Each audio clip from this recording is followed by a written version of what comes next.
Alright, here we are again with our transparent 1024 square texture.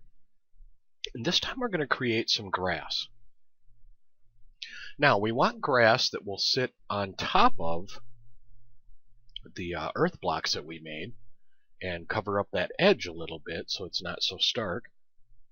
And then we also want some pieces of grass that we can just place on our level along with the grass attached to our blocks, just to break things up. Maybe we want some grass that's in front of a rock or a tree, and maybe a piece that's behind it, just to give some depth. So we're going to create two different sets of grass.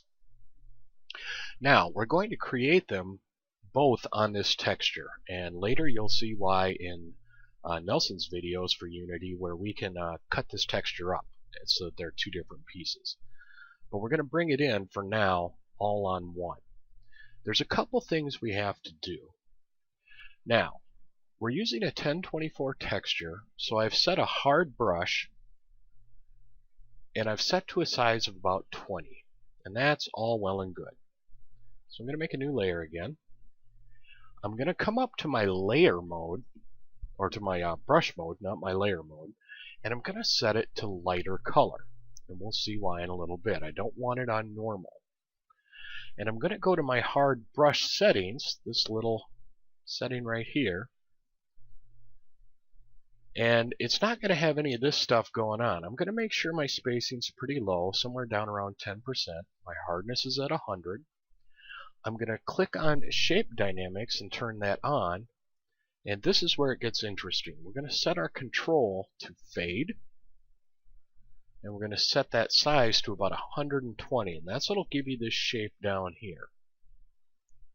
And then we're going to click on Color Dynamics and turn that on, and we're going to set it to fade.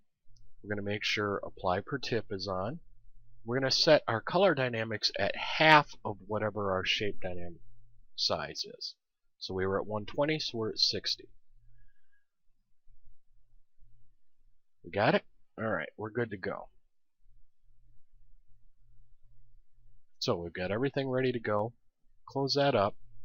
Now, we're going to pick an area that's about 25% from the top, and that's around the line we're going to work with. And then we're also going to pick one that's around 25% from the bottom, and that's the other line we're going to work with. And it doesn't have to be super exact, but we want to be close. Now, you'll see what happens here in a second. I'm going to go ahead and you just take it and kind of flick it up with a little bit of curve to it. It'll take a little bit of practice, but just keep playing around, delete it as you need to, and you'll get to it. We're going to do this, and you see that it goes, because we set our fade, it goes from our dark color to our light green. And I guess I should have told you about the greens I picked. Let's go down and take a look. I've got my dark color set fairly dark. I want a pretty good separation between these two. This one's pretty high. And also it's important that the dark color be on top, because we want it to start with this and fade to the background color. So if you're getting the opposite of that, that's what it is. You got to switch your palette. So we've got this, as you can see, and that's all well and fine. And we can do some more of these. Just kind of zig them around. And it's not really, you're not really seeing the effect of what's going on yet. That's okay, we're going to see it in a second. Now if we take these down a little bit lower and with our start, you're going to see why we've switched this over to lighter color. As we go down here, you'll see anytime a lighter color on our brush goes through a darker color, Photoshop makes sure that the lighter color gets painted on top. That's what that does for us. So we're just going to keep painting like this.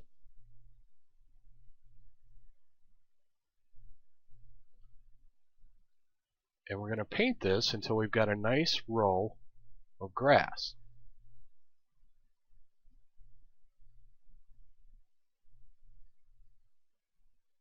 We're going to get pretty thick. I'm going to pause the video and jump ahead, and then we'll see what this looks like after a little bit of time is invested in it. Alright, there we go. We've got our 2 lines painted out, and you can see I painted just like you saw for my top one. This will be my grass to stick in front of trees or rocks or whatever, just to give some depth.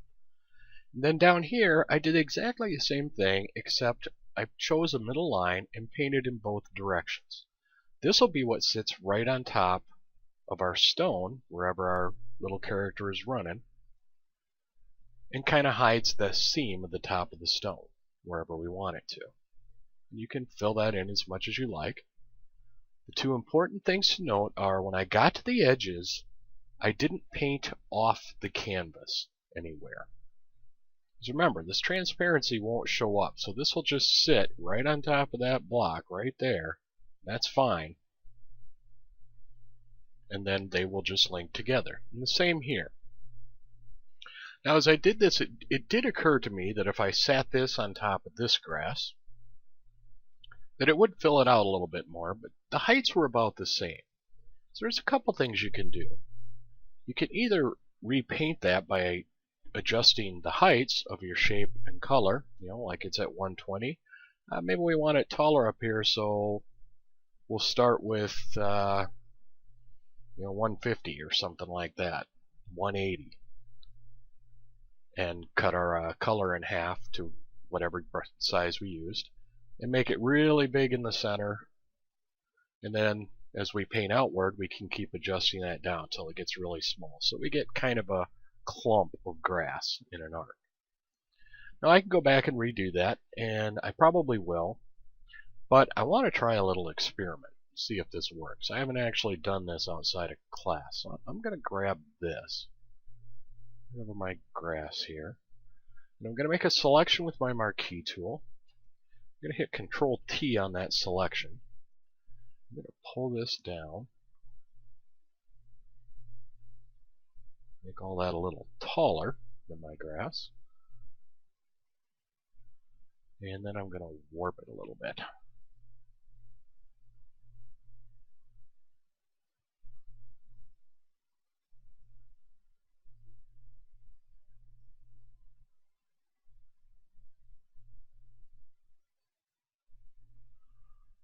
Something like that. I'm going to hit Enter.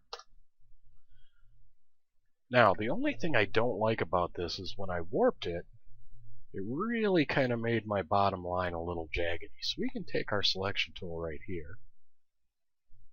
I'm just going to grab that. Once I've got it pulled out, I can use my arrow keys to edge it up to where I want to be.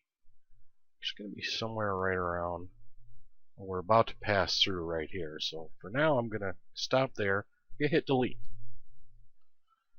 I'm going to edge it up just a little bit more, I think. I'm going to hit Delete again.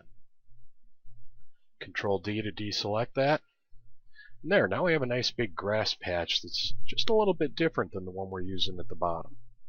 I think that'll work out nice. So once again, we're going to save these out as our Targa files, and then we will move on to the next video. See you there.